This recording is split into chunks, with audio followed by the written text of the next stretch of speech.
জানাচ্ছি আসসালামু আলাইকুম।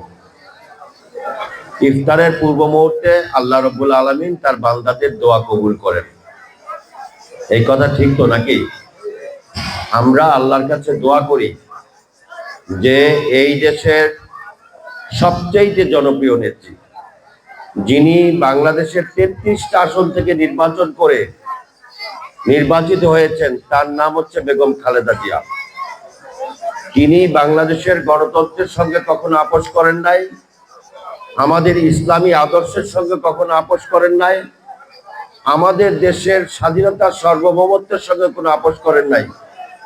সাবেক 3 বারের প্রধানমন্ত্রী বেগম খালেদা জিয়া, তিনি এখন অসুস্থ। আল্লাহ রাব্বুল আলামিন যাতে বেগম খালেদা জিয়াকে সুস্থতা দান করেন, আপনারা সবাই বলেন আমিন। দ্বিতীয় বক্তব্য হচ্ছে, এই দেশের স্বাধীনতার ঘোষক ছিলেন শহীদ প্রেসিডেন্ট জিয়াউর রহমান।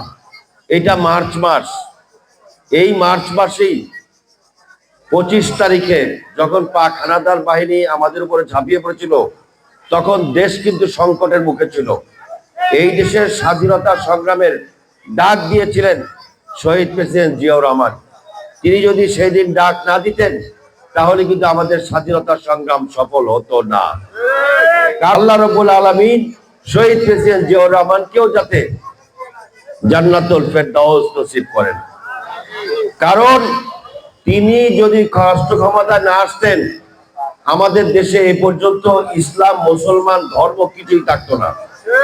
কারণ শেখ মুজিবুর রহমান তার ক্ষমতা থেকে সকল মাদ্রাসা মসজিদ বন্ধ করে দিচ্ছিল। আপনাদের যাদের বয়স হয়েছে তাদের মনে আছে, সকল রাজনৈতিক দল নিষিদ্ধ করেছিল, সকল সংবাদপত্র নিষিদ্ধ করেছিল, মানুষের বাক স্বাধীনতা কেড়ে নিয়েছিল শেখ মুজিবুর রহমান।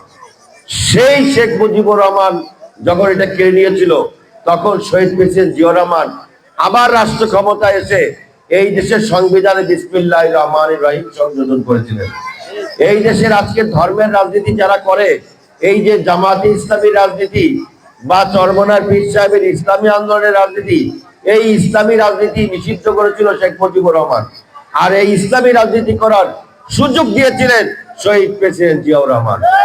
অর্থাৎ শহীদ প্রেসিডেন্ট জিয়াউর রহমান যদি রাষ্ট্র ক্ষমতায় না আসতো, তাহলে আমরা ইফতার মাহফিল করতে পারতাম না, ইসলামের কথা বলতে পারতাম না। সেই জন্য আমরা জিয়াউর রহমান সাহেবের জন্য দোয়া করি। গত জুলাই আগস্টে আমাদের অনেক ছাত্র জনতা শহীদ হয়েছেন, তাদের আত্মার জন্য আপনারা দোয়া করবেন। সর্বশেষ আপনাদের কাছে আর একটা অনুরোধ আছে, আগামী নির্বাচনে যদি আপনারা ভোট দেওয়ার সুযোগ পান, সেই ভোটের সময় যারা দেশের জন্য অতীতে ইসলামের জন্য কাজ করেছেন, দেশের জন্য কাজ করেছেন, সার্বভৌমত্বের জন্য কাজ করেছেন, তারা হচ্ছে বিএনপি করে শহীদ জিয়া এবং বেগম খালেদা জিয়ার দল। যেই দলের নেতৃত্ব দিচ্ছেন এখন জনাব তারেক রহমান।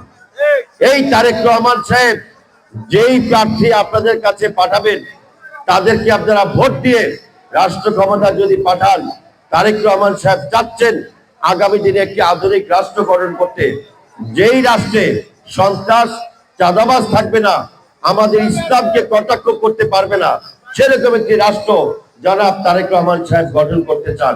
সেই জন্য ভবিষ্যতে আপনারা যখন সুযোগ পাবেন, তখন তারেক রহমান এবং খালেদা জিয়ার মনোনীত প্রার্থীদের ভোট দিয়ে আপনারা নির্বাচিত করবেন